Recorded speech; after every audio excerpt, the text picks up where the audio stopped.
शेतकऱ्यांना 30 जून पर्यंत कर्जमाफी देणार असं आश्वासन फडणवीस सरकारनं दिलं होतं। मात्र आता कर्जमाफीची डेडलाईन 5 दिवस लांबणीवर पडली। कृषी मंत्री दत्तात्रय भरणेंनी या संदर्भात माहिती दिली। शेतकऱ्यांना कर्जमाफी 5 जुलैनंतर मिळणार असल्याचं भरणेंनी सांगितलं। 20,000 कोटींची कर्जमाफी देण्यात आली आहे। यावर राज्यपालांची सही अद्याप झालेली नाहीये।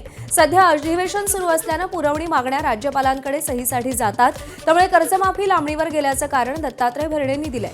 5 जुलैनंतर राज्यपालांची स्वाक्षरी झाल्यावर तात्काळ शेतकऱ्यांच्या खात्यात पैसे जातील असं भरणेंनी सांगितलंय। उद्या 30 जून आहे, परंतु आपल्या सगळ्यांना माहिती आहे की आज आपलं हे अधिवेशन चालू आहे। आपण पुरवणी मागण्यावरती चर्चा करतोय आणि पुरवणी मागण्यामध्येच शेतकऱ्यांच्या कर्जमाफीच्या बाबतीमध्ये जी रक्कम आहे या बाबतीमध्ये आपण इथं चर्चा केल्यानंतर ही चर्चा केल्यानंतर ह्याला मंजुरी दिल्यानंतर आपण राज्यपाल महोदयांच्या सहीला हे आपल्याला कर्जमाफीच्या त्यांची जी आपली जी योजना आहे ती त्यांच्या सही राज्यपाल महोदयांच्या सहीसाठी जाईल आणि राज्यपाल महोदयांची सही झाल्यानंतर साधारणतः 5 जुलैच्या नंतर ह्या कर्जमाफीची रक्कम ही माझ्या शेतकऱ्याच्या खात्यामध्ये अदा केली जाईल।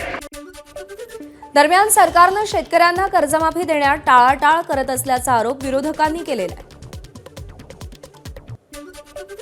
एकंदरीत काही दुरुस्त्या सरकारला सुचवायच्या असेल आणि त्या दुरुस्त्या झाल्या, जसं मी म्हटलं होतं का 22-23, 23-24 आणि 24-25 नंतर 25-26 आणि 26-27ला सुद्धा कर्ज भरणाऱ्यालाच प्रोत्साहन निधी आपण देऊ। त्याचे 2 वर्ष कर्ज त्यानं भरलं पाहिजे। हे चुकीच्या काही त्रुटी आहे त्यासुद्धा कमी करणं गरजेचे आहे। हे शेतकऱ्याच्या खिशात पैसे जाणार नाही, खात्यात पैसे जाणार आहे। खात्यात जाणार म्हणजे काय, बँकेलाच जाणार आहे। प्रत्यक्षात शेतकऱ्याला भेटणार का पैसे, तर बिलकुल नाही। तर मला असं वाटतं का सरकारनं एक परिपत्रक तातडीनं काढणं गरजेचं आहे। काय हे जे सगळे पात्र शेतकरी आहे त्यांना पुनर्कर्ज देणं गरजेचं आहे। 30 जून 2026 पर्यंत राज्य सरकार शेतकऱ्यांची कर्जमाफी करणार असा शब्द सरकारने दिला होता, परंतु सरकारने ती तारीख आता पुन्हा एक आठवडा पुढे ढकललेली आहे। मुळामध्ये सरकारला 10 ते 15% शेतकऱ्यांची कर्जमाफी करायची आहे। कमीत कमी शेतकरी कशा या कर्जमाफीमध्ये बसतील असा छुपा अजेंडा सरकारचा आहे। पुढच्या आठवड्यात काही शेतकरी बसवायचे, असं लांबवत 2029च्या इलेक्शन पर्यंत हे सगळं लांबवत न्यायचं असा सरकारचा अजेंडा आहे। मी सरकारला सांगतो, सरसकट विनाअट विनाशर्त कर्जमुक्ती होईपर्यंत आणि 100% पीक विमा मिळेपर्यंत लढाई थांबणार नाही। लवकरच तुम्हाला महाराष्ट्रातला शेतकरी रस्त्यावर दिसेल। महाराष्ट्रातल्या शेतकऱ्यांना आतापर्यंत फडणवीस सरकारनं अनेक वेळा फसवलेला आहे। यावेळी पुन्हा एकदा नवी तारीख सांगून पुन्हा एक फसवणूक केली आहे आणि अशा प्रकारे शेतकऱ्यांच्या भावनेशी खेळण्याचा काही एक अधिकार सरकारला नव्हता। जणू काय भीक देतोय या पद्धतीनं हिचा हात जो काय खेळखंडोबा चाललेला आहे। मला सरकारला एवढाच इशारा द्यायचा आहे की हे तुम्हाला महागात पडेल। घरकुल योजनेसाठी राज्य सरकारनं 5 ब्रास वाळू मोफत देण्याचा कायदा केलाय, मात्र सर्वसामान्यांना वाळूच मिळत नसल्याचं समोर आलंय। याच पार्श्वभूमीवर भाजप आमदार प्रशांत बंब यांनी जिल्हाधिकाऱ्यांकडे तक्रार केली आणि त्यानंतर त्यांनी स्वतः महसूल अधिकाऱ्यांसोबत जाऊन 8 ठिकाणी धाडी मारल्या। त्यामुळे वाळू माफियांचं धावं दणाणलंय। या धाडीनंतर 2,500 ब्रास वाळू उपलब्ध झाली आहे, त्यामुळे 500 लाभार्थ्यांना ही वाळू उपलब्ध होणार आहे। मात्र वाळू माफियांसोबतच अधिकारी वर्ग देखील दोषी असून त्यांच्यावर कारवाईची मागणी प्रशांत बंब यांच्याकडून केली जाते।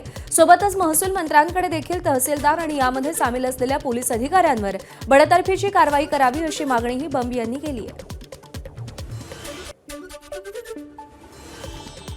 नेमकं काय प्रकरण आहे, म्हणजे वाळू असूनही जे लाभार्थी आहेत त्यांना का मिळत नव्हते?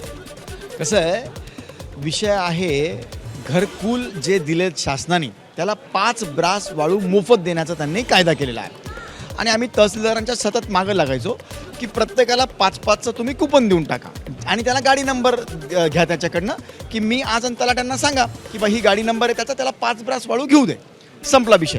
परंतु 8 महिन्यापासून वाघवाड नावाचे आमचे तहसीलदार गंगापूरचे त्यांना इतर कामं म्हणजे हजारो ब्रास वाळू ही अवैधरित्या जात होती, परंतु ते दिलं जात नव्हते। मग मी त्यांना ॲड्रेसेस दिले की बाबा इथे इथे वाळू साठे आहेत, त्यातनं तरी तुम्ही त्यांना द्या।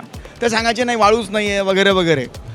मग मी स्वतः वाळू माफियांचे जे साठे होते तिथे त्या एरियांच्या PI साहेबांना घेतलं, तिथल्या काही नागरिकांना घेतलं आणि तिथे रेड मारल्या आणि जवळपास 2500 ब्रास वाळू मला 8 साठ्यांमध्ये प्राप्त झाली.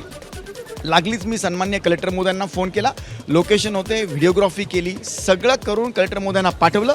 त्यांनी ताबडतोब 24 तासाच्या आत, म्हणजे त्यांनी तर 4 तासामध्ये सर्वांना तिथं राखण ठेवायला सांगितलं. कलेक्टर महोदय श्री गौडा आहेत संभाजीनगरचे, छत्रपती संभाजीनगरचे. तर त्यांनी ताबडतोब ॲक्शन घेतली. तिथे रात्री त्यांना पाळतवर ठेवलं आणि दुसऱ्याच दिवशी त्यांनी ऑर्डर काढायला लावली त्या कार्यालयामध्ये. वाघवाड 1 महिन्यापासून गायब आहेत. त्यांना पण ते सक्तीच्या रजेवरच पाठवल्यागत केलेलं आहे कलेक्टर महोदयांनी. त्यांचं काम बरोबर नाही आहे, करप्शन प्रचंड करतात ते, आणि सांगून पण ऐकत नाही, बंद होत नाही, म्हणून त्यांच्यावर कारवाई करावी लागते अशा अधिकाऱ्यांवर. परंतु आता कलेक्टर महोदयांनी मी सांगितल्याप्रमाणे 5 ब्रास वाळू ही जवळपास 500 घरकुलांना देण्याची म्हणजे तजवीज केली आणि सुरू केली.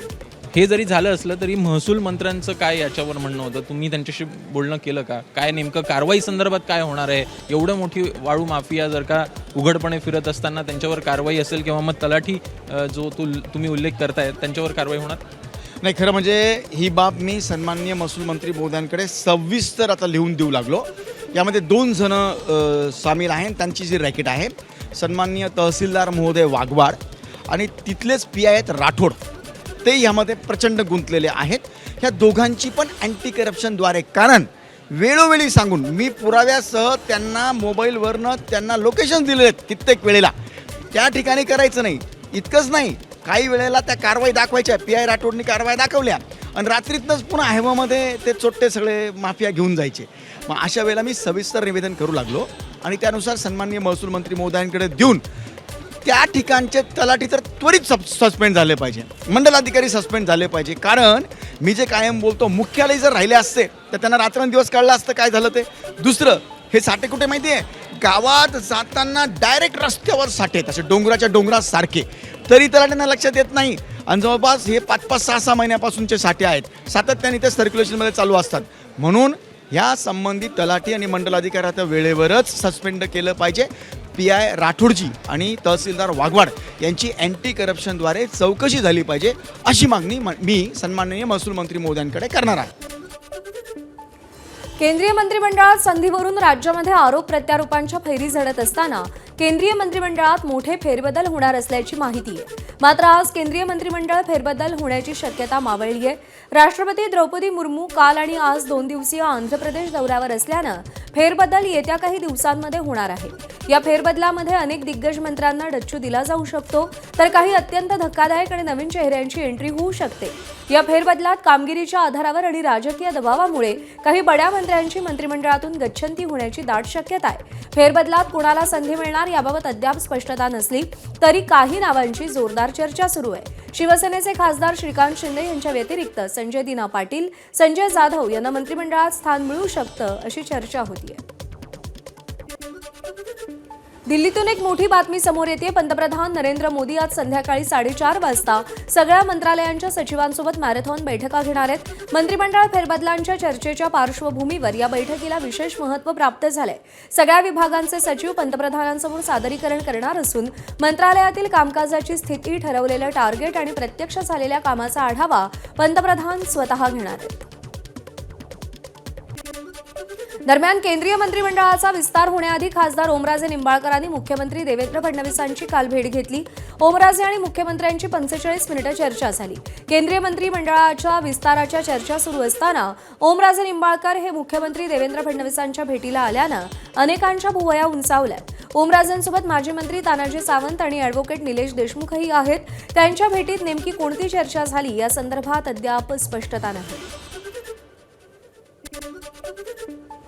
संसदेच्या पावसाळी अधिवेशनापूर्वी पार्थ पवार यांना एक मोठी संधी मिळाली आहे. पार्थ पवार यांची केंद्राच्या डिफेन्स कमिटीवरती सदस्य म्हणून वर्णी लागली आहे. या महत्त्वाच्या समितीत विरोधी पक्षनेते राहुल गांधी, कमल हसन यांचाही समावेश आहे. महाराष्ट्रातून उज्ज्वल निकम आणि धैर्यशील माने यांचीही सदस्य म्हणून निवड झाली आहे.